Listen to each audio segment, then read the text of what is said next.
You know, so we all have to do that. Have you talked to, your four friends? You do this podcast. Have you talked to each other about any of these things? I mean, do you kind of share some of the worries that you have, or do you tend to, because we're hardwired not to really show Oh, no. any vulnerability. Do you guys tend to share problems that you have, experiences? Yeah, we do though. Yeah, I think we do. The beauty of these gentlemen is that there's no judgment. So I think it's always been that case down through the years. I think that's why we found it. I suppose that's why we're still yapping away at each other every week for the last 30 years. That we know where there's. We're able to talk about what we want to talk about, and there's never any judgment, and it's usually the opposite, support or celebrate whatever. But I don't think so, guys, unless I've got it totally wrong for the last 30 years. I think it's probably something we've gotten better at. Yeah.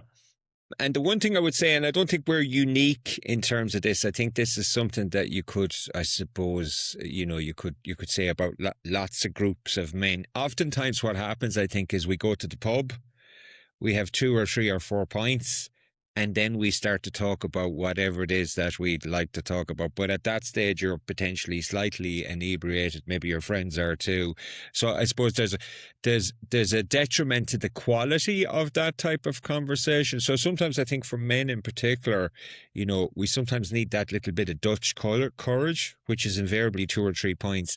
Then you start to have the conversation. But as I say, because you're having the conversation and there's alcohol involved, it probably impacts on the quality of the conversation. Whereas I think we've probably gotten better now to have these conversations, outside of the pub, on podcasts, obviously, that's something that we've probably improved or gotten better at over the years, or as we've gotten older.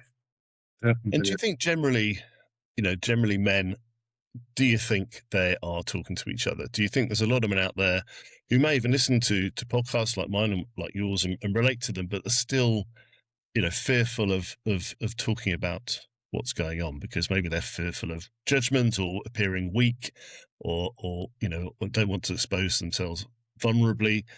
Do you think that's quite a common scenario? Yeah, I would say generally, but I would also say that I suppose there's more education of why talking is, healthy and required and all of that type of stuff. So probably we're maybe the last generation, I don't know. So I think younger men nowadays have been brought up in probably a slightly healthier environment as regards that, and they're more open to talking, Well, there's less stigma nowadays as well, like in the media. I mean, it's like your podcast, Philip, and like it's more accessible now to get help as well, Yeah, but I think it's very apparent as well that mental health is a more debilitating illness than a physical illness, because I've seen it myself through working that people with mental health issues struggle to get back to work, whereas people with physical issues are just gagging to get back. They're trying to find any way they can to get back and get active again. So I think it's very important that we identify that and realize that going forward. But is everybody walking around doing a mental health check every day? I doubt it. But I think we're definitely starting to accept it more and more. Yeah, I would say I've had to treat my mental health more like I previously treated my physical health. So in the sense, I don't see these things as altogether that different now. So in essence, if you want your body to be healthy, you train your body.